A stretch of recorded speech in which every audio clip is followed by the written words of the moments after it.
just watching through the windows of my garage door. But we are sub 10 degrees here right now. I think we're at maybe 7 at the moment, something like this. So I don't really feel like recording outside. So hopefully you can forgive me for that. We've been really cold here. It's been like in the negatives the past couple days, -2, -3. Pretty cold. Pretty cold. Yeah. So, but the show must go on, as they say. So, Yep. here we are. All those thespians. Yep, all those. I struggle to call theater kids thespians, but I was about to say theater kids. Oh, that is a pretty cool edition. Well, it's just it's part of like a matching set, but it's just paperback. But what Does I that like about have like the other 2 books in it too, like that? Do they make like a picture on the spine? Oh, yeah, they might actually. I only have Purgatory. I don't have Paradiso. That was in the next class that I didn't end up taking with that professor. You don't have wait, which one is that? That's Inferno, right? This is Inferno, yeah. And then I Okay. have Purgatory, and I don't have Purgatory. Yes, I see what you're saying. Yeah. But what I like about this one is it has the original Italian on one side, so that's pretty cool. That is cool. And then Probably even every cooler once to in a people who while, can read Italian. yeah, I can't, but it's cool. And every once in a while, it'll include like a picture from the era, like wow. a picture, and then so that's cool. That's And cool. also, I found it pretty helpful, like while I was reading, to look up paintings of different like scenes, and that kind of usually helps me paint a picture. Yeah. Because there's some beautiful art that people have done. Oh yeah. Pulling scenes from it. His writing is so descriptive. You're right. that you get such a vivid picture that I imagine someone who's good at painting could use that vivid picture to create a masterpiece, Right. which many people. What translation are you is yours? Who translated yours? Is what I'm trying to ask. Anthony Esselin. Okay. I started the first few chapters that I listened through, or that I read through, I listened to on an audio version of it. And I started listening to the Henry Wadsworth Longfellow translation. And that was very difficult to listen to. I was like, if I read his translation, I'll need to like read it because I'm having so much trouble understanding. So I switched to another one, but I don't know whose it was. I can't remember. This one, I feel like the professor that picked this for us, he picked it because it was a more palatable translation, and it's still so like some of the verbiage and like the period specific vernacular still trips you up a little. Like you have to take a second. Yeah, the Longfellow translation was like that, but 2 layers of period terms that you're having to deal with. Yeah. That's definitely not it. It sounded really cool though. Oh, I bet it. I mean, this sounds cool, honestly, too. But it's that's part of it's just because of his writing. So I guess we should introduce kind of what we're doing here. Our thought was so we've read. Well, I read 11. I don't know how many you read. We were talking about like somewhere between 10 and 12, but we're taking roughly a third of the cantos of Inferno, going over 3 videos, and then a third in each video, and then potentially moving on to Purgatorio and Paradiso. So, yep. But for the moment, we have the first 10 cantos of Inferno, of which there are 34 or 35. I can't remember. Yeah, something like that. So yeah. I don't have access to the physical book yet. I ordered one on Amazon because all the ones at my bookstore were lame, not as cool as Cohen's, so I didn't want to buy it. So I just read it online, and then for the next 10, I will have, for the next third, I will have a physical book with me. So you may have to begin with a little memory jogging of each one, but I think I remember most of it. Oh yeah. Did you take any notes? I took a few. Yeah, I have them in my stored in my Bible here. Oh, you can't see. I forgot. You're not looking at the video. But anyway, yes, I have some notes, and I also there were a couple times where I looked at some scripture passages too. One mainly that I want to bring up just because I think it's interesting. But Yeah. No, the footnotes in the edition I have are pretty cool because it'll reference scripture and it'll reference some other um, just period specific works. And it also, like, if there's a name that it knows I don't know, it'll give like a footnote with a little bit about that character or that person, maybe. Um, and then Dante also uses, like, he'll describe someone without saying their name. He'll like Yeah. attribute different things to them. So sometimes if it takes a second to figure out who that is that he's talking about. Yeah. But my little footnotes I made that was a little bit easier. I was very surprised by how much like political, like Florentine politics were injected into the Inferno. I wasn't too aware of that, and what helped me with that Yeah. is after each canto, I listened through the Baylor University, which is a Christian college in Texas, I believe. Yeah, it is. They have a series of videos called Dante, 100 Days of Dante, where like each video is a different professor giving a lecture on each canto. And so after Wow. each one, I listened through the lecture, and through that got a lot of the like context and stuff that I was definitely missing. Because like there was a couple parts where it's like, here's this Florentine politician that you are unlikely to know, Yeah. which was good to have some of the background for that from the Yeah. professors there. Well, So. I've read through this um, almost 5 years ago now, so I have my thoughts on it and stuff. But I'm curious, since this is your first time sitting down with this material, what you think of the writing, and you already said some of it, but like, what do you think so far from the little bit we've gotten into it? Yeah. So well, one thing that is interesting is the difference between Dante the character and Dante the poet, because sometimes Dante the poet will jump in and be like, um, well, like he clearly knows more than like the character of himself in the story knows, and so Yeah. it's one of the things that I found interesting reading through it was trying to figure out what Dante the poet thinks about Dante the character's actions now, because there's a couple scenes, I think one in Canto 8 where that really stood out to me. But there's a few, and so we'll get there when we get there. But there's a few things where I'm like, I'm not sure if Dante the poet approves of how Dante the character acts here. And sometimes it's clear, and sometimes it's not. But that little dichotomy was super fun from a writing perspective, just kind of the foil of the narrator and the character. Yeah. Um, Definitely. Writing style wise, I think it's cool. I don't tend to try to read too much into or think too much about the prose of authors, of things I'm reading in a translated language. Um, Yeah. Obviously, the poetry here is in Italian, and from what I understand, that there's a rhyme scheme to each canto, and it sort of alternates. So it might be like ABA, and then BCB, and then CBA, and it like kind of continues. I think that was correct. Correct me if I'm wrong. I'm sure there are people that know more about it than I do, but the rhyme scheme kind of rotates through the poems, which would be cool, but I have not witnessed it, so I can't really say anything about the writing style beyond just how descriptive it is, which definitely comes through regardless of what the language you read. I think it almost reminds me of like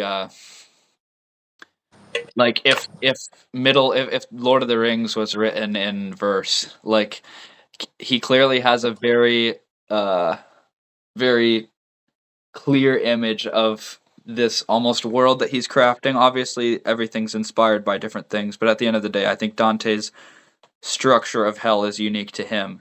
And so like his vision of it is really unique and really detailed and really fleshed out for a poem. Because I've read also other epic poetry, like the Iliad, for example, or like Havamal in the Norse. I've read parts of that, not the whole thing, but and those have their own things that they're descriptive about, but none of them so descriptive of like what everything looks like and the geography of how he's moving through hell and all of that. That's like super cool.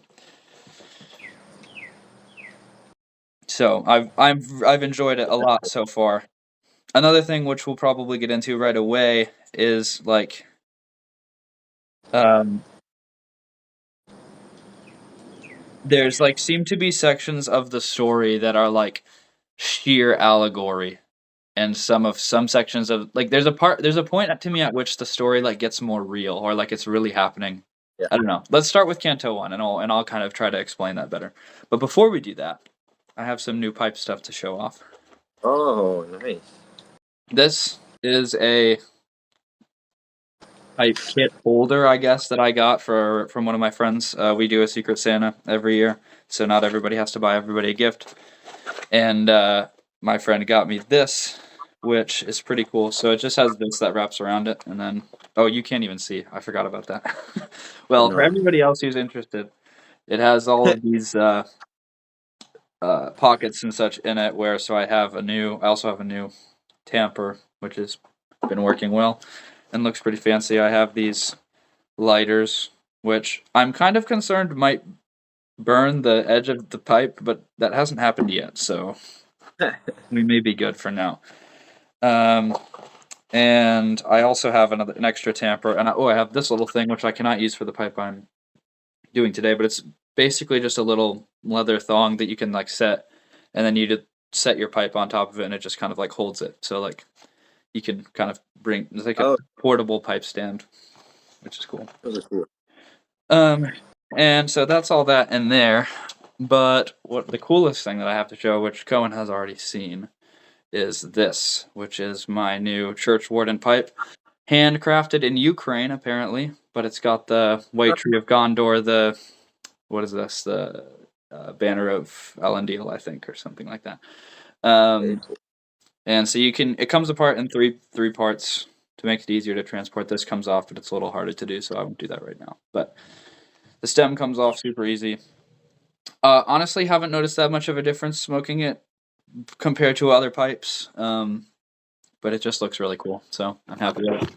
And today I will be trying this bourbon whiskey blend by Borkham Riff. This seems like more of a, I don't know, standard tobacco company. I have some other tobaccos that I will try that are a little more novel than that in upcoming videos, but my dad has them at the moment, and he is in Florida, so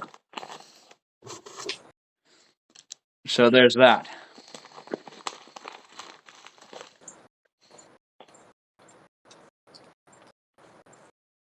I'm still just with the Chelsea Morning. The pipe I'm using is a K Woody Standard imported briar. I don't know. It's one of my great grandfathers. So yeah, all those pipes that you have on that rack are so cool. that's true. I got a new pipe rack too. I didn't bring it down with me though, so I'll have to show it next episode. But it's pretty cool.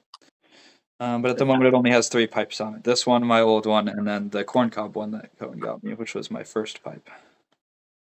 I mean, you can only smoke them one at a time, so. That's right.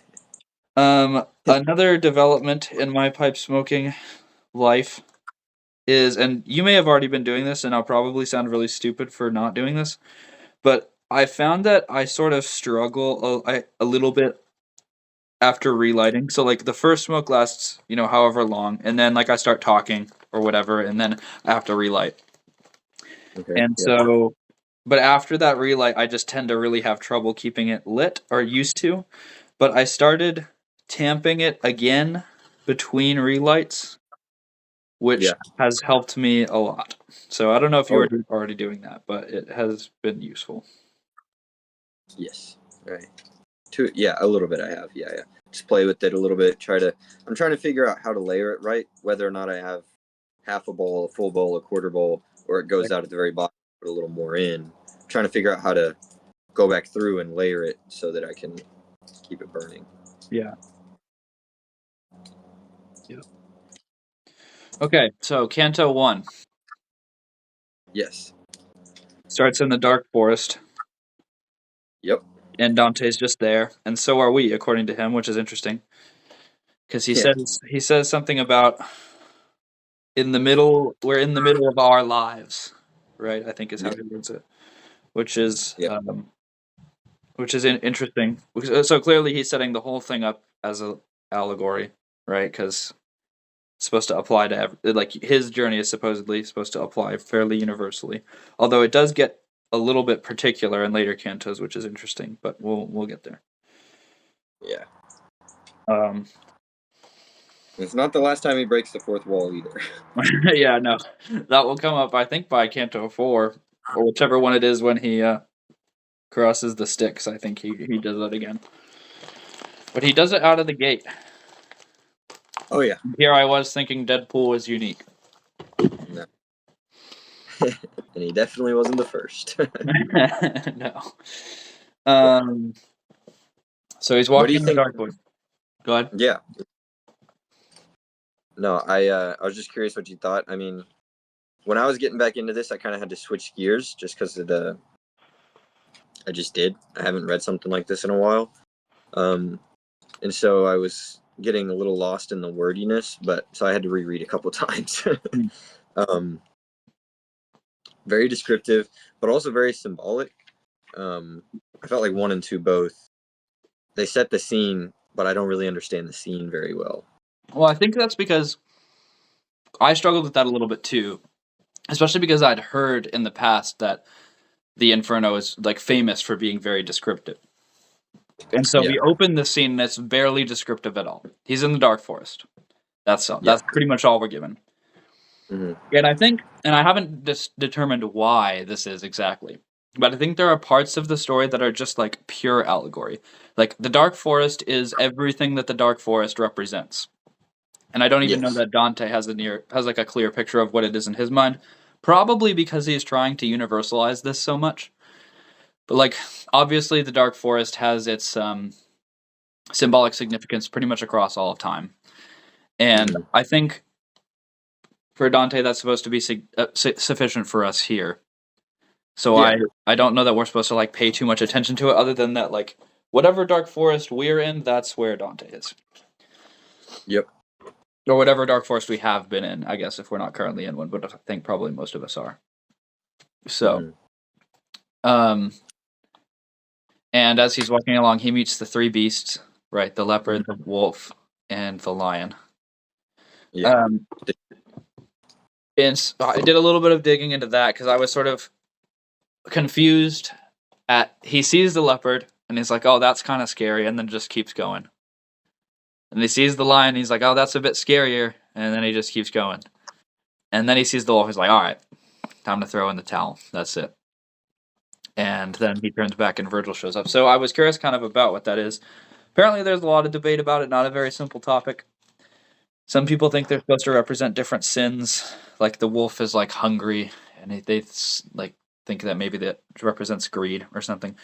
I think clearly he's inspired biblically. I have here in my King James Bible, Jeremiah 5:6 is the verse that I was pointing to upon some research, where Jeremiah the prophet is talking about, well, God through Jeremiah is talking about the Israelites and how the judgment's going to come to them for their sin, as is often the case in the Old Testament.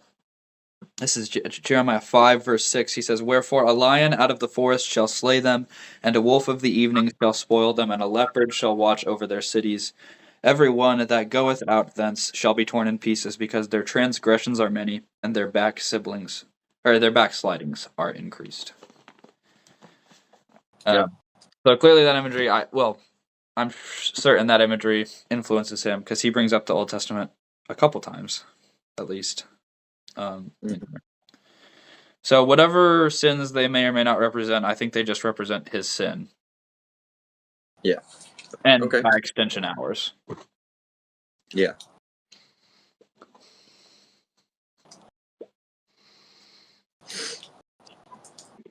I don't know if you had any other thoughts on that section so far. Not yet. No, I think we can keep moving. So he meets Virgil. Yep. And immediately recognizes him. Oh, you must be that, yeah. I've seen you in the movies. Yeah. Something like that. I think this is like the first of what we'll see of a little bit of like what seems kind of like immodesty on Dante's part. Yeah. Because Virgil personally shows up for him. And then later he's going to meet all the other poets in Limbo, and he's going to be like, I'm the 7th out of the 6 of them, the others of whom are like Homer and Virgil and those guys. Which is one of those instances. Well, I'm kind of jumping ahead of myself here, but I think it's relevant because even meeting Virgil or Virgil acting as his personal guide kind of falls under this.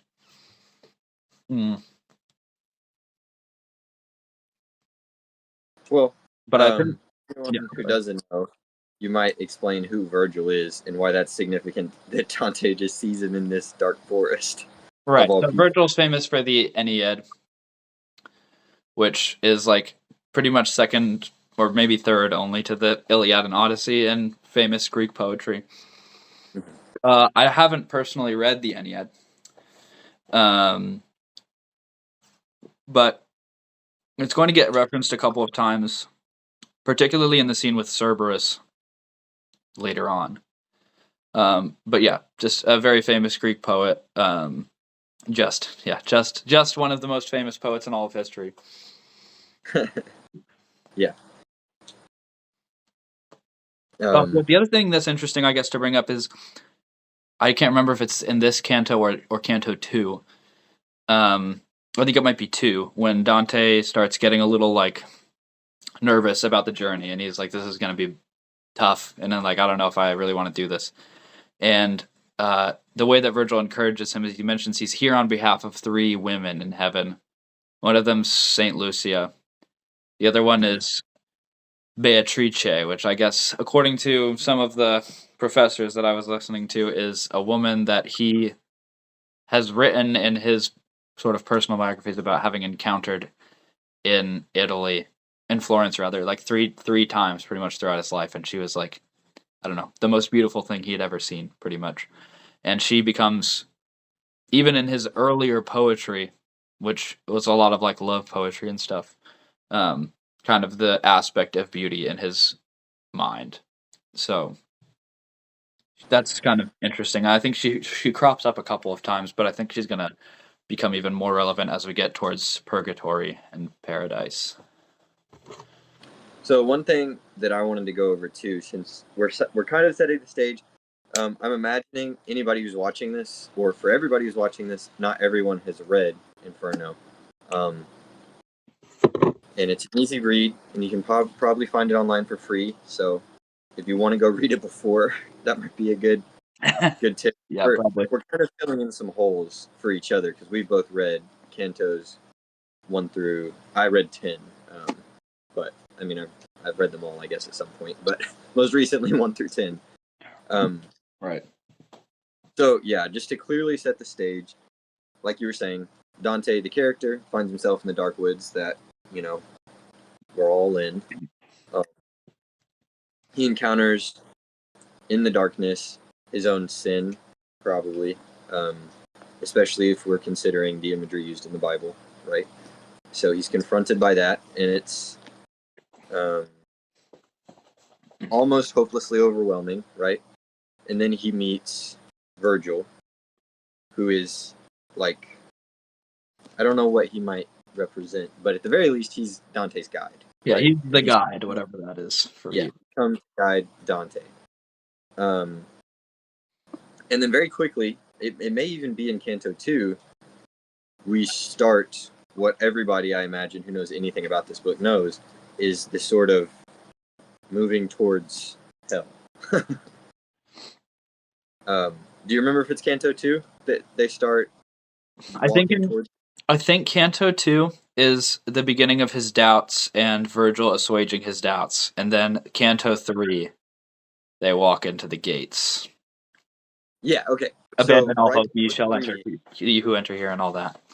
Yeah, they right before 3, maybe even in 3, they're starting to allude to the journey that they're going to be going on, and that it's, you might have got something else from this, but from what I understood, it's they're going to be moving towards hope in the direction of hope and light, and it almost seems like in order to do that, Virgil is telling him like we have to walk through first Inferno, purgatory, to get to Paradiso, which is hope, right? Is that kind of what you got from that? Yeah, I think so. I mean, it is interesting if this is supposed to be the journey that all of us go through. which like the journey to paradise, the journey to eternity with God, the journey to self-actualization or whatever you want to call it. Um, you it's interesting that he starts to go through hell because in our a lot of times when we think about hell in our modern context, it's like heaven and hell are the two ends of the journey, and you're going towards one or you're going towards the other. Whereas Yeah. for Dante, it's the beginning of the journey. Well, the Dark Forest is the beginning of the journey, but Yeah. he's going to leave the Dark Forest for something much, much worse. Yeah. Well, realizing he's in the dark forest, right? That's the first part. Mm-hmm. Mm-hmm. And um, so I think he's met with on one side of the Dark Forest the wolf and the leopard and the lion, and he seems to be pretty confident that he's not making it past those three. And Virgil, and so he's going to turn around, which like is an interesting one because it's like, where's he going to turn around to? Like, where's he maybe going? Yeah, just is he just wandering in the dark forest forever? I guess that's probably the idea. But like Virgil doesn't even attempt to get him past the wolf and the leopard and the lion. There's no like thought that that's something that you can even do.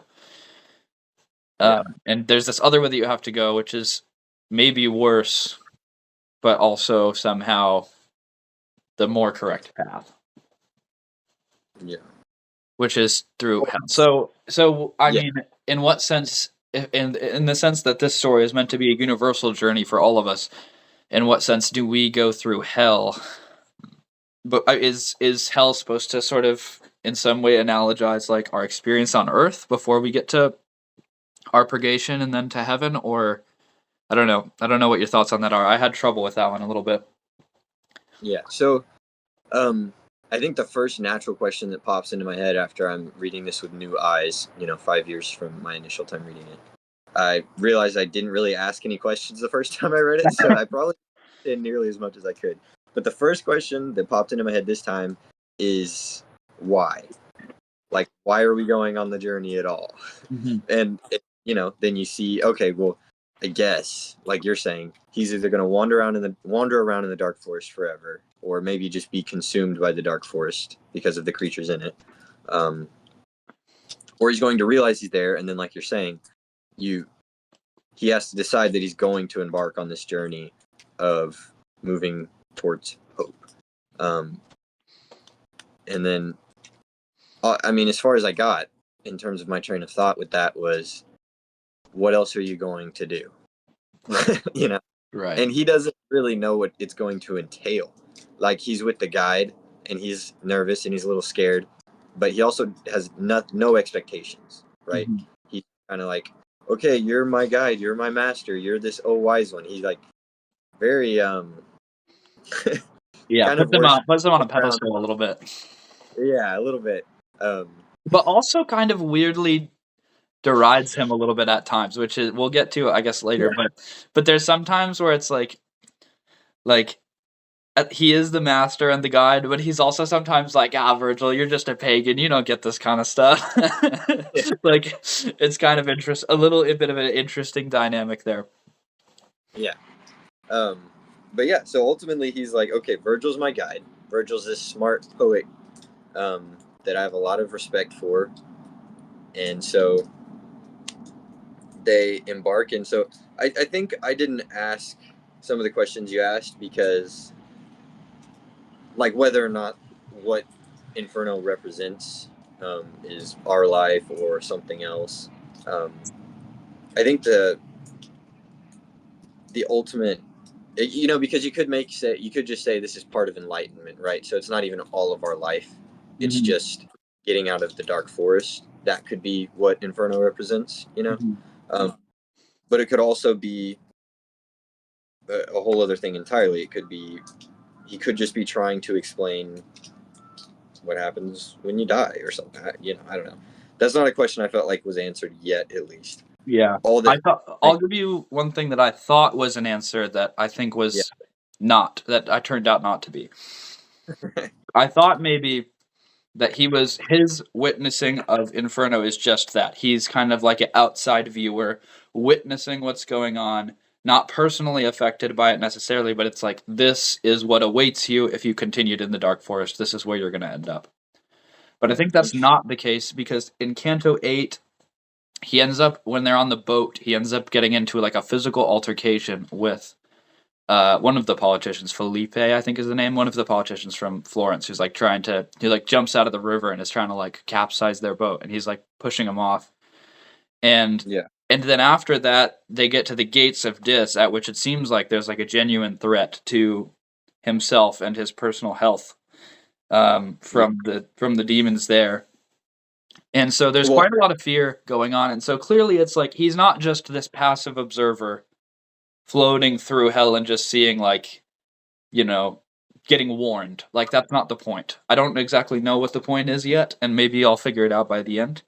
But the point is definitely not just a warning. Maybe there's a warning there, but it's not merely a warning. Yes, and I think another thing that tips you off in the narrative is that you get these, every once in a while they'll interact with a character in a different circle, and they'll say something to the effect of like, don't you know that this is like a divinely, like, this is a divinely inspired adventure almost, like, right, it's like, right. you stop it, like they're moving through, there's something happening, right? It's not just like you're saying, it may be a warning, but it's not merely a warning, and he's definitely not just watching it. It's like ordained by God. Very clear throughout, like, maybe even as soon as Canto 3. I'm not quite sure. I'll have to brush up real quick. I did read them all today, but they all get a little jumbled. But throughout different parts, they make some reference to it being like ordained by God, that they're there. Like, it's okay. It makes sense that they're there. Yeah, especially when they get to the gates of Dis, because Virgil goes up to them and is like, "You have no power to stop this, because God's going to do it, whether you like it or not." And then eventually he does in Canto 9. But anyways, let's so that kind of sets so the one stage. thing not to lose sight of before we move on, sorry, is that I am looking for an allegorical meaning for what the Inferno is in our journey, but I also don't want to lose sight of the fact that, like, it is also literally hell. Like, there's a literal sense of it, and it is meant to represent hell, and there's a lot that it tries to teach us about hell, and I don't want to like lose that in the allegory. But there is an allegory, and I'm not like quite tracking with it yet.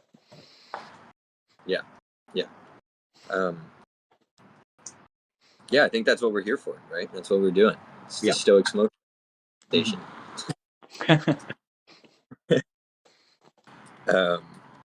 So that kind of, I think in my notes, I read through Canto 1 and Canto 2 before I even put notes on paper, because in my mind, there's just setting the stage, and it's all kind of, and here we are, and then by the time you get to 3, you're like, okay, flashback's over. We're actually in the present part.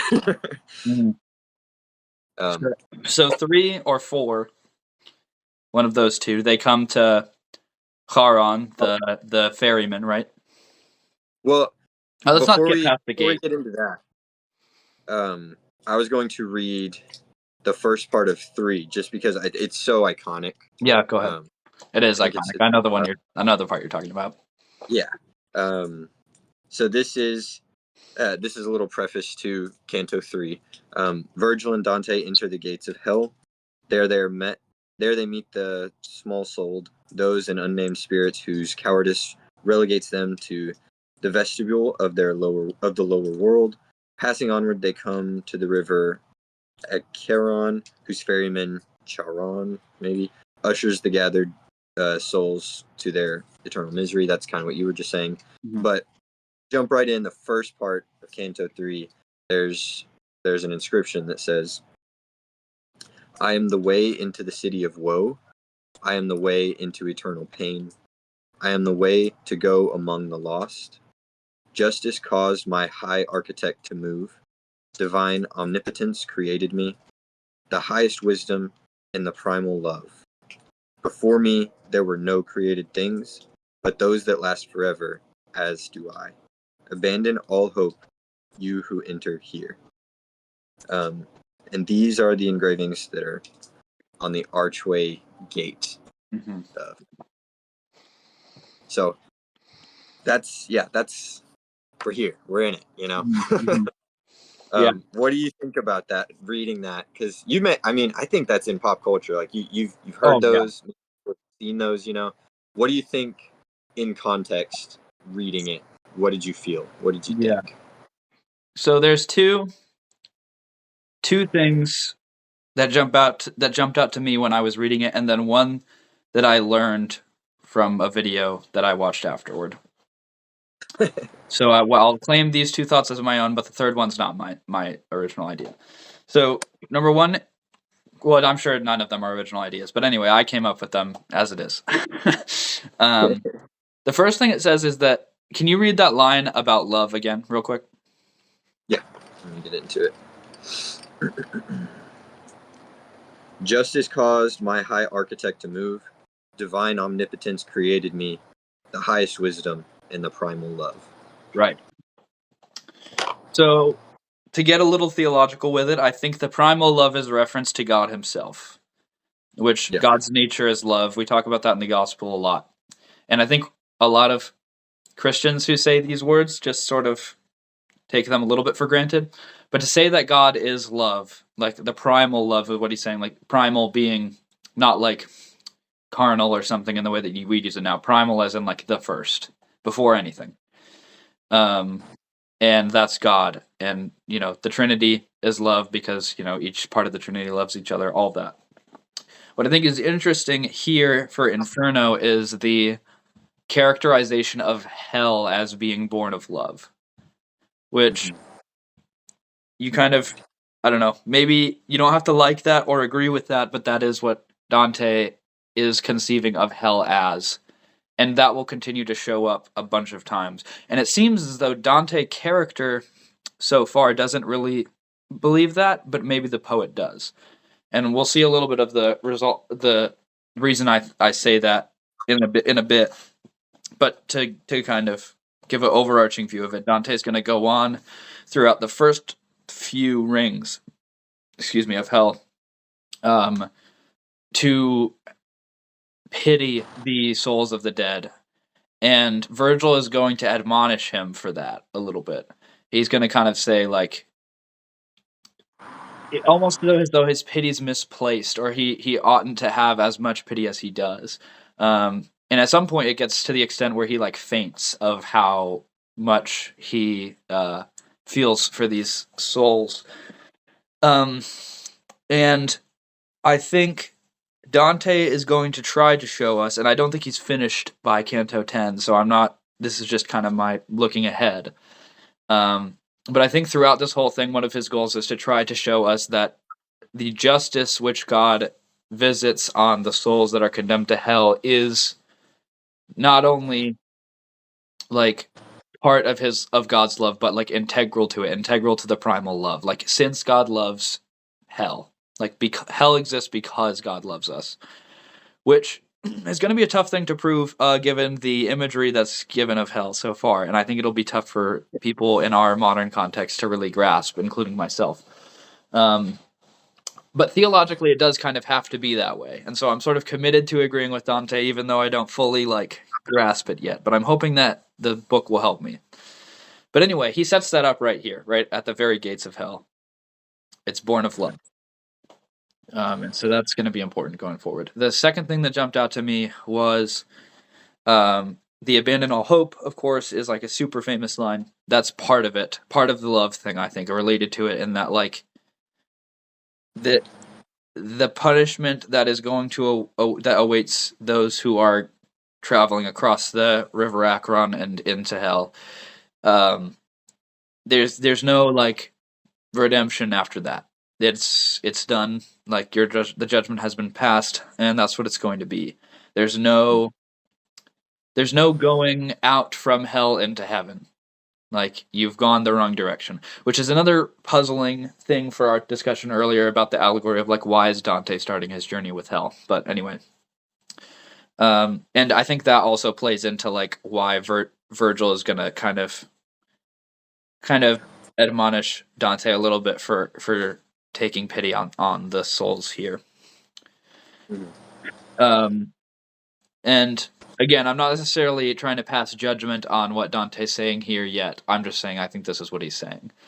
And then the third thing about this section that I wanted to bring out, which is not my original thought, is that apparently, there's a lot of discussion among the professors in these videos that I watched of how Dante is the Christianization of existing archetypes, right? Dante primarily draws on Greek the Greek mythos, the Roman mythos, Roman politics, and then Florentine politics. These are kind of his four main draws, in that he takes inspiration from for this kind of reassembling everything to give us the Inferno. And I imagine the two poems following, but so the gate is something that's relatively unique to his depiction of hell. There's certainly not a lot of emphasis on it. There is like an entrance to the underworld in Greek and Roman mythology, but it's not so emphasized as Dante. Like, it's a big thing here. Here's the gate of hell, and even the entrance is not so much characterized as a gate. And I think that, well, what the professors were saying is they think that that has some significance to the Christianization of the tale, in that, like, it's something that God has established that has limits, right? So, like, the underworld is not some, like, infinite expansive kingdom of its own. It is this subsection of creation that God has enclosed for a specific purpose. And I think that Christianization theme is going to come up a couple of other times as we move through. But anyway, so those are my 3 points that I wanted to ramble through. Do with that. Yeah. No, that's cool. Something that I've talked with you a little bit about before, but it's the first time I read through this about 5 years ago. I was like a freshman in college, and I had never paid much mind to hell, what it is, or really anything about it. That's just not something that's ever really brought up in any of the churches or faith groups that I was in. It's there, but we never really talk about it. And so this was one of my first, like, and not that this is what hell is, just that this is the first time I ever was faced with something with questions about it and its nature. And I remember after I read this first inscription and then a little bit of this first page in this specific book, I took a second, and for the first time it hit me that, like, wow, God created hell. Mm-hmm. And like you were saying, there's this, the highest wisdom, divine omnipotence created me in the primal love. And how it's, like you're saying, it's not infinite in its expanse, but it is eternal in its, like, beginning and maybe last, right? It's like, it's so old. Yeah, it's temporally infinite. Yeah. And the first thing I wondered was, like, is hell very close to perfect? Mm-hmm. And which is the first time I thought of that, I was like, that's kind of a weird thing to say, because oftentimes I think when I thought of hell as a very, very, very young Christian who hadn't done much study, I kind of just thought it off as something that's kind of there. It's just bad. It's where bad things or not perfect things just end up and go, right?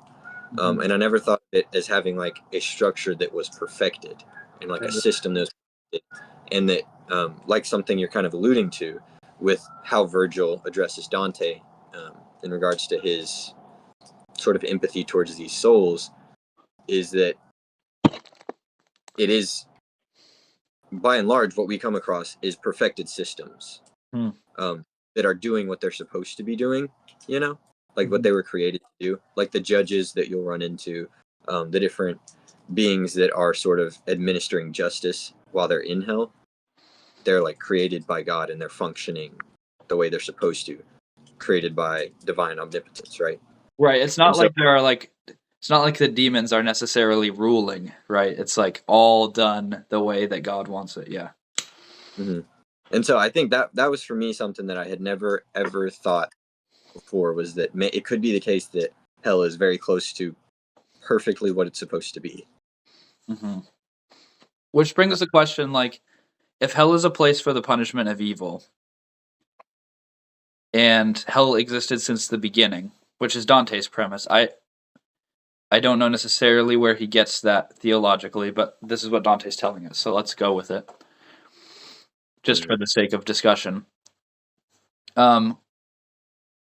Is evil, well, evil then is a co-eternal with good, right? Like, if good existed from the beginning, evil also existed. And I think this fits well with the Christian perspective on good and evil. There's because, like, so we talked a little bit about in philosophy about dualism, right? How there's like the dualistic view is that there's like good and evil that are like equal and opposite forces that are battling from the beginning, which I think is not the Christian view, and I think Tolkien probably expounds upon that best with his world building. Whereas evil is co-eternal with good in that evil exists only in negation, and we've talked about that a little bit on the podcast before. But evil is only the opposite of good, and so of course the opposite is co-eternal with it. So it is opposite, but not equal, right? Not equal in substance, because there's no substance to evil; it's just anti-good. And so if evil is, well, evil naturally. So anytime anything comes into existence, its opposite also naturally comes into existence, at least conceptually. So that would kind of justify hell's beginning, like existence at the beginning of time, I guess, even before human sin. I don't know. What are your thoughts on that? Yeah, that's kind of what I thought. I think another way that I put it in my head was, well, first, hell is not only for humans, and that's something that we run into very quickly here. Right. It's a place of justice, like where it's being served, right? It's the sort of, it's the sentence, right? It's being fulfilled, and that is for all beings that have been judged, and that's what we run into very very quickly. Which is also interesting because later on we'll run into beings that, maybe potentially existed and were judged before humans ever were created. That's sort of an idea I think we run into fairly quickly too. All that to say, like you're saying, what the way I saw it is like good comes into existence or was always in existence eternally backwards, right? And so it's negation, at least in concept, was there. And then any being that was ever created that had the ability to make any sort of choice, that's sort of at least the idea of evil was there, Right. Yeah, and you see that in the Bible, right, too. Like it's not the tree of good and also evil if you eat it. It's the tree of the knowledge of good and evil, right? Like the stuff is out there. It's just whether Adam and Eve know about it. Yeah. And what we see and that's a really great point you brought up. And what we see right there in the garden is an example of evil existing before they eat of the tree, because you have the serpent coming, right? Right, of course. The serpent has already sinned prior to Adam and Eve knowing good and evil, right? Mm-hmm. Yeah. And so another idea too that we might probably get into a little deeper later on is the idea of being given over to your desires. Mm-hmm. And I guess the punishment also being the crime, if that's a way to put it. Right. Like we get a lot of imagery throughout this that's people are like given directly over to their desire, and that's their damnation. Like that's their torture for all of eternity. Yeah. Which that's an interesting idea too. Anyways. Yeah, well, and also there's this whole idea throughout that, like, the punishment has to be like, the punishment fits the crime pretty much, but it fits the crime in like being it's almost like when you commit the sin here on earth, you see the pleasures, and then there's all this terrible stuff that's sort of hidden underneath, and it almost feels like in hell that stuff is unhidden, and you're just like getting like you're not really getting anything in hell that you weren't getting on earth already by committing the sin, but it's like almost like the veneer is stripped away. Like now you can see for really for what it was, really for what it is. Yeah, forever and ever.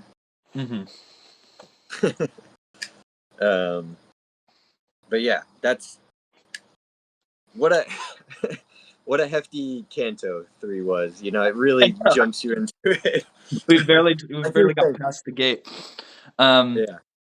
I'm wondering now if our planned structure is going to work, because we're on Canto 3 and we've been talking for 50 minutes. Yeah, I mean, we may have to stretch it out a little farther. Well, I think what was crazy is reading through it is I was like, oh my gosh, I could almost read through 20 of these chapters and then we could sit down and talk. Like they were so yeah, they're like quick reading. They're dense, but you can really read them quick. Yeah. But then talk about this is just a whole different There's animal. so much. There's so much. One thing to kind of keep expanding on that idea, as long as we're not feeling too much pressure to march onward, is there's a sermon. I took a class on C.S. Lewis in college, and there's a sermon that he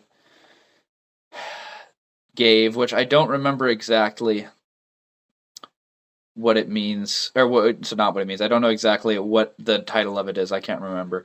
But anyway, he talks about how he says something like, and I'm going to probably butcher the quote, but I think I'm paraphrasing it relatively faithfully. He says something like, God's problem with our desires is not that they are too strong, but that they're too weak. And how we are too easily satisfied, almost, by things that are like shadows of what we actually want. And I think that kind of relates to the idea that you're talking about of like lust is the first circle we're going to run into. Like hell demonstrates to us what that actually is that we were going after. But it's like these sins in the first few circles are also not as bad as the other ones, because it's like there is an actual good desire that's there. You're just like almost settling for like a poor image of it, rather than attaining and like holding out for the greater desire or the stronger desire, which is, to have, the union of flesh in marriage, or what, like the actual good version of what these people in hell went after and they're being punished for. Yep. That's good. But yeah, we'll see that a lot more plainly. Yeah. Another thing I wanted to read real quick too, just because it comes right after the inscription. It's just what Virgil says to Dante after he reads it. Well, I think it's funny how simple Dante is as a character. Yeah. Because the first thing he says is he's like, "Their sense is hard for me." What's it mean? I don't get it. Right. And then Virgil, here you must leave distrust and doubt behind. Here you must put all cowardice to death. We have come to the place I spoke about, where you would see the souls who dwell in pain, for they have lost the good of intellect. Yeah, I want to see what you thought about that too. Yeah, well, I mean, I've done a lot of talking here, so feel free to share your thoughts. I mean, I didn't really know what to make of it. I first read that and I was like, man, that seems so much deeper than my brain went with it. But yeah, read it one more time for me. I don't think this one caught my attention exactly when I was reading through it, so I'll be thinking on the fly here. Yeah. No, so we read the inscription, right? And then Dante is like, teacher, this doesn't make sense to me.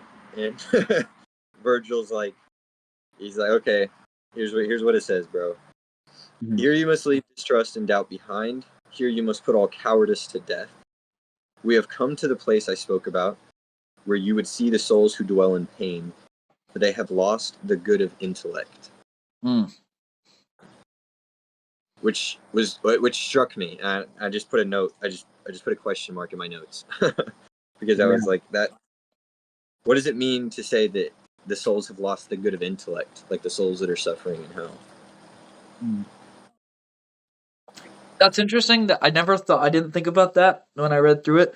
There are a couple things that draws to mind that happen later. There's this one. They eventually run across Plutus or Pluto, who's like in Roman myth. He's like the god of greed or something like that. And he says a couple of lines that weren't translated at the beginning. It's like the first lines of Canto 7 or something, maybe. I don't remember. But when I heard them, it was like, oh, is he speaking Italian? And so I looked it up, and those are not Italian words, nor are they Latin words, nor are they, as far as I or apparently any scholar can tell, they're not words at all. It's just sort of unintelligible gibberish. Oh yeah, I remember that. Which is interesting, given the whole like lost the intellect thing. I didn't really know what to make of that, but this might kind of help bring some clarity to that. I know we're jumping around here. It might probably be helpful for anybody listening to have read up to the point we have. We usually do conduct these podcasts just as a conversation between me and Cohen that y'all can sit in on if you want. So this is kind of where we're at. Well, what I thought is, so far we've run in. We're at the gates of hell, maybe walking through them. And the next things that it talks about them sort of experiencing, specifically Dante, is he's noticing like the wailing, the moans, the groaning, the like dark and starless air. And he says, I heard them for the first time and I wept. And that's the end of that line. And then they go on to explain more. He says, shuddering din of strange and various tongues. Sorrowful words and accents pitched with rage, shrill and harsh voices, blows of hands. So there's just this. It gives me chills to almost think about trying to imagine what that sounds like. But he's walking through, and for the first time, he's hearing just these guttural screams and moans and groans and like clawing and gnashing and he's not even in hell yet. I know. Like he's just, I know. And he's just weeping because it's just all hitting him. He's like, holy crap, this is very real, very like he's right. And what I made of they've lost the good of intellect was I sort of imagined, yeah, I've probably been this way to a degree, and I'm sure you've seen people this way too. Like someone who's so angry that they don't even make sense anymore. Like they can't think straight. They're just like angry, you know? And that was what I thought when he said they've lost the good of intellect, is just this gnashing, wailing, yelling for eternal. Like you're not even thinking straight. You're just in agony. And there's no reason. Like they can't calm their mind to reason. Yeah. And that's part. It's just no reason, you know, just wailing, agony, never getting settled. Yeah. I think that itself could be a commentary on sin. C.S. Lewis talks a lot about how sin is fundamentally unreasonable. And most people who are in sin know that it's unreasonable. Like when you think about like most sins, especially sins of incontinence, which are the first 4 or whatever rings of hell, sins of like immoderate desires.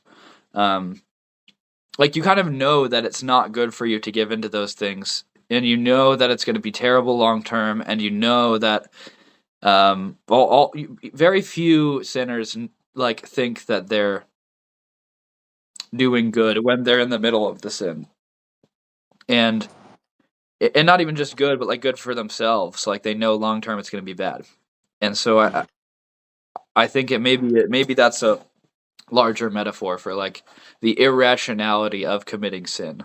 Like you haven't thought about it enough if you're sinning, pretty much, or if you have thought about it enough, you're ignoring your reason. Yeah. And so then you lose all reason in hell, I guess, because it's just that's kind of what you were doing already. this is another part of 3 that may kind of tie in. And it's so after they're walking through, Dante's talking to Virgil. He's like, "What's happening? What am I hearing? What is this?" And the way Dante asked the question, I think, sheds light onto what we're talking about more even than Virgil's answer.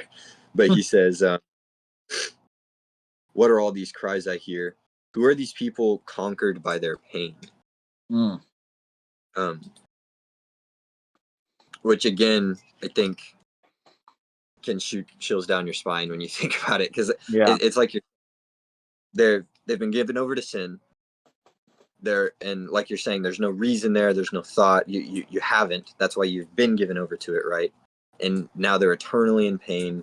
And then what he notices, what he asks, is who are these people conquered by their pain? Like, the first thing I thought was like, I guess this maybe only works for me based on what I've seen, but I've seen some people who've been in like accidents who are sort of like traumatized by the emergency that they're in, just like a first responder type thing, right? So like I've seen someone with like their bones hanging out of their body, basically, and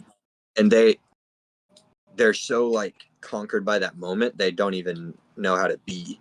And that usually manifests itself in 2 ways. They're either just kind of there, like it doesn't even feel real, or they're just like they've lost their mind. There's no reason, right? They're just kind of like, they're going crazy. And that's kind of the first thing I thought when he was saying like, who are conquered by their pain?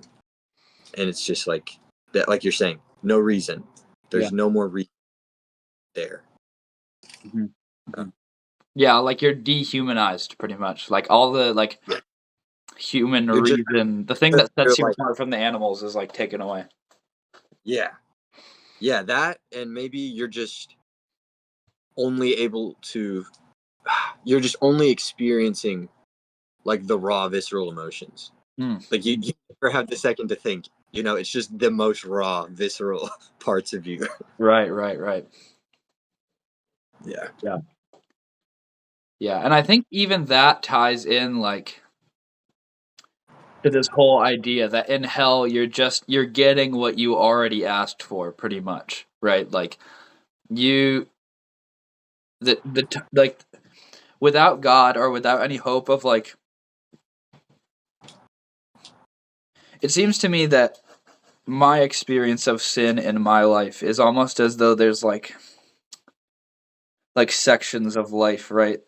Like there's like a good side and a bad side, and when the periods of time that I enter the bad side are only made bearable, even when it's my own decision to enter the bad side of it.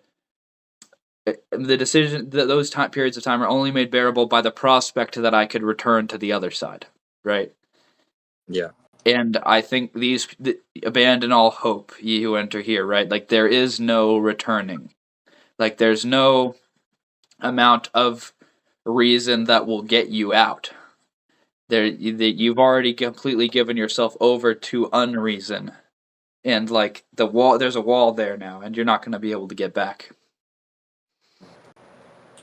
Yeah, no, I think that's a great point you just made, and that's kind of what happens, right? So like even in the scenario I was saying, where like someone's had a horrible accident, maybe they're all mangled and they've just lost their mind wailing.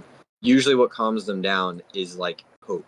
It's like okay, there's people here, and eventually when they can settle their mind a little, they're like, okay, maybe this is gonna be okay, and then they like kind of take breaths. They're maybe still wailing and stuff, but like that's but like what you're saying, if it's very clear to everyone who enters that there is none of that, then it makes sense. They've lost the good of intellect.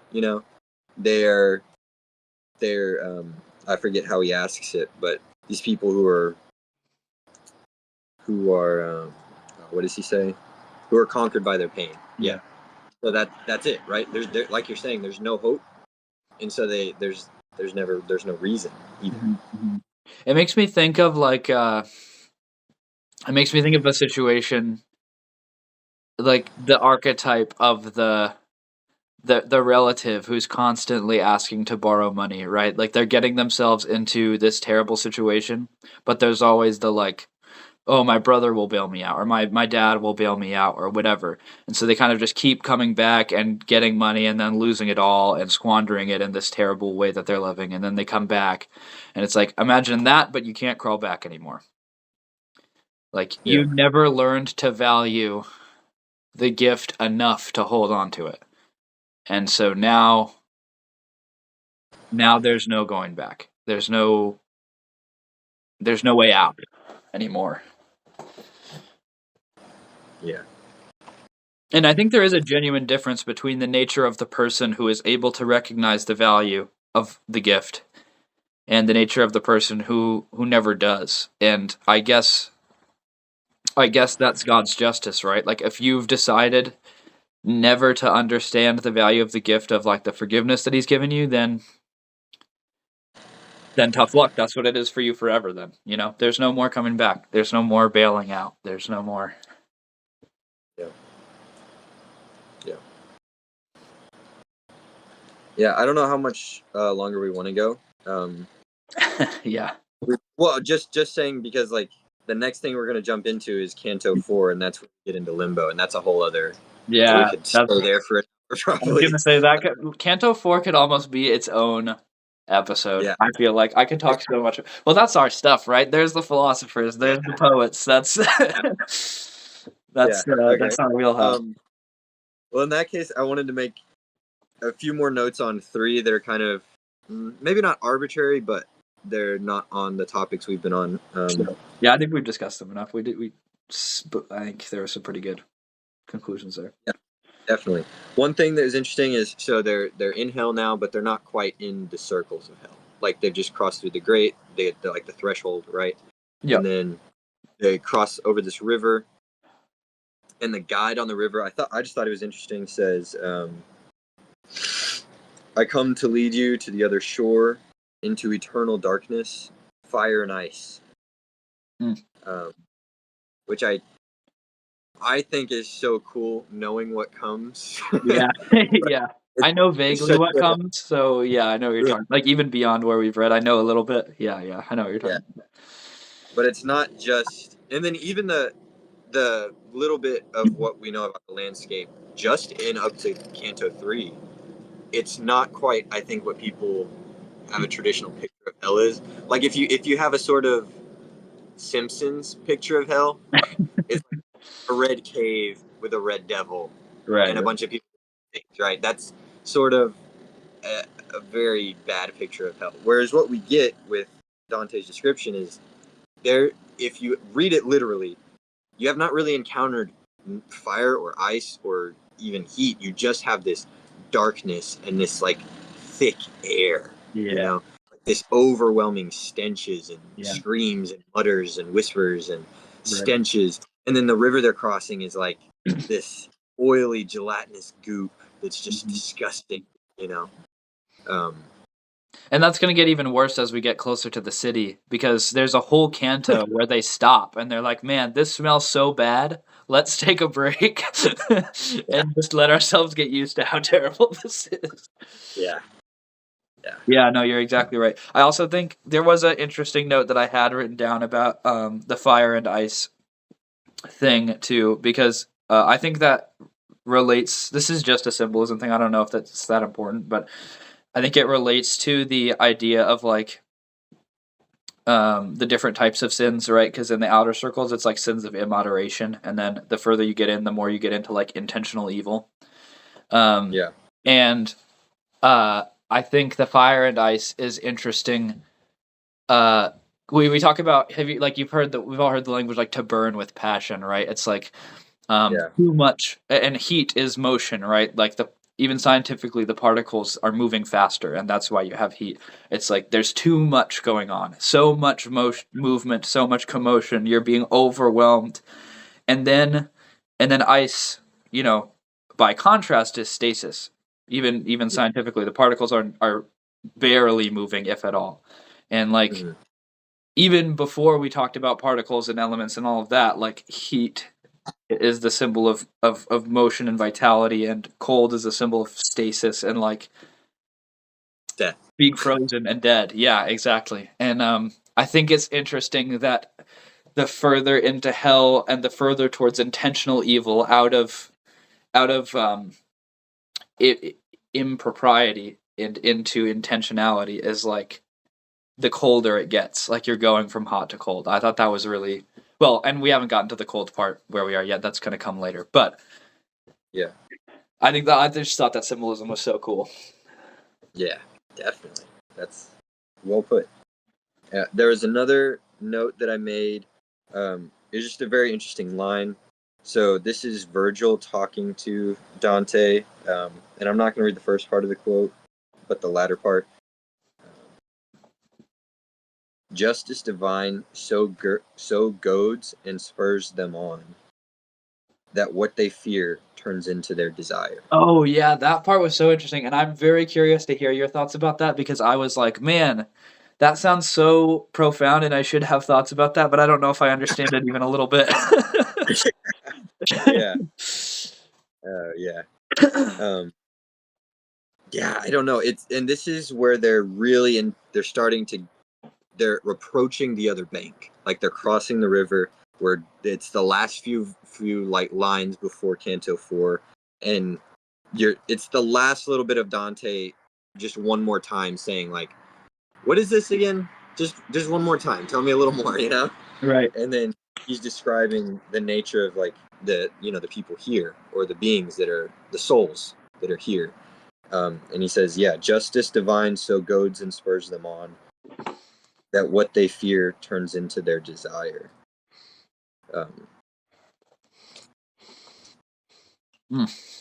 Yeah, I don't. I mean, if we just break it apart, justice divine, I think what we're imagining, like what we've talked about already, is this sort of idea of hell having a near perfect function. So divine in that nature, right? Like the souls that are here are partaking in something that has been set in motion divinely, and it's their judgment. And I think one thing, and this may be a large leap, so tell me if you think it might be wrong or too far off mark. But with sinful desire, I think there's often like a taste of fear. And I've known a lot of people who are like drug addicts or sex addicts, or they had other different sins that they were desirable to them, and they had trouble turning away from. And they always teetered right on the edge of that fear and pleasure, because what they were doing oftentimes was like drugs, or unfortunately even sex. The people that I've known, at least, were on the knife's edge of it being their last few hours, or just being very pleasurable. So like with drugs, they'd be on the verge of a drug that could kill them, or that was just on the edge of what any human could handle, and that it was like euphoric in that way. Yeah, yeah. And even And so even sexual gratification as it approaches like violence, which is always incorporated in like the more you when you chase the dragon of sex, right? It sort of gets violent, like intentionally violent, and there's something scary about that I think people enjoy. So I think you're exactly right about that. Yeah, and so that's kind of what I thought maybe it could be talking about here, just because that's about all I could get from it was Yeah. fear turns into their desire. And this may be jumping ahead again too, and I know we've jumped ahead quite a bit here, but there's one specific one, and it's I think it's Canto 4, where it's lust. Whatever the case, when you get to lust, the image you're with, which if you haven't looked at some of the art, I would suggest you, Ethan, or also anyone in the audience, look up some of the art, like the paintings from this era that people have made of this, because some of the images are just they're and they make you wrestle with the text in a different way just because you see it. But the images that I saw of the people in the fourth, or in the circle of lust, is this like vicious whirlwind that almost represents like a chasing that never stops, and it's not just that, but there's this sort of like you're afraid and you're chasing this desire like eternally, and that you would be afraid to chase it, but you desire it almost, and it's like this disgusting spiral of never ending, just spin of that fear and that desire. And then that is what their judgment is, right? Is to be in that eternally. Yeah. Yeah. But that's kind of what the imagery I thought they were putting there, but I don't know. I could be off mark. That's just my. Well, the only I think you're probably right, at least in part. The only thing that I could think of to like counter that would be, it's not, Dante doesn't say that like their sin turns their fear into their desire. It's like God's justice turns their sin into their desire, or their fear into their desire rather. And so you're like, so I think you're right though. I think you're right that sin does that in and of itself. But then what does he mean when he layers on top that like the justice of God is what turns them? Like that almost strikes me as like God hardened Pharaoh's heart, right? It's like, Yeah. he's coming in and doing something that, like, by his own hand, that is often already done by sin. What does that mean? I don't know, but when you said it, the image that popped into my head is like when you have like racehorses or dogs that are like in a little stable thing, and they're kind of like pushing, they're like ready to jump, and they're like Mm-hmm. tired. Yeah. But then if you let them go, Mm-hmm. that was I got when you said that, was like these people they're afraid. That is their desire, but they're afraid to go any farther. And then when they're judged and they're put into their judgment, it's kind of just, it's like, here's the full, like you're saying, here's the Right. fullness of fire. Like the guardrails that God had around them during their lives that were preventing them from fully being given over to their sin are now gone. And so that justice now doled out turns, wow. Yeah, I think you're right about that. It's a lot, though. That's a lot. Yeah, that's intense. Well, and I think though that goes back to like what I was saying too about how like in life it feels like there's always like,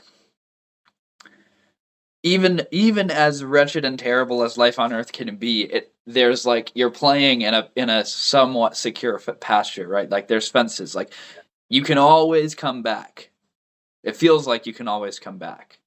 But it's like once you're here, once you're past that gate, you can't come back.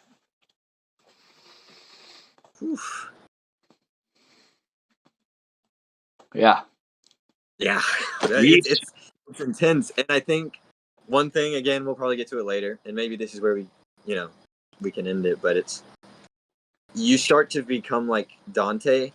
I felt like, at least when you read through it, because you're like, oh man, that's intense, or like, is it really that bad? Yeah. Because you run into these things like lust or even gluttony, and you're like, well, hell's bad enough that they're there, but then you're like, oh, that eternal punishment for a sin that we often don't think is that bad. Yeah, how can you not pity them? How can you not? It feels like Dante the poet, through Dante the character, is telling you shouldn't, which we talked about a little bit at the beginning. Yeah, well, and I think that's what I think what I took away from the first time I read this. That's what maybe struck me the most, was that you have pity for these people, or these souls that have been judged and they've been damned. Right, they're getting what they deserve technically, and it's that fits the crime. And you're just like, man, there's so many people, maybe even myself included, that I don't try to help. Yeah. It's like they are very clearly struggling with that sin. Right. And with the gluttony, for example, it's like morbidly obese, it's like you can't even hide it. Yeah. And we just are kind of like, we almost feel bad for them while they're alive, never mind try to help them. And then they're there in hell, and when we think about it, we're like, why didn't it bother us more when they were alive? Because Right. now we're eternally for it. Right. Oh, and here's a thought that just occurred to me, and this is kind of terrible. So lest we forget, Dante was in the dark forest of sin, and the beasts of sin were upon him, right, at the very beginning. Yeah. And he comes to before these sinners, and he has pity on them.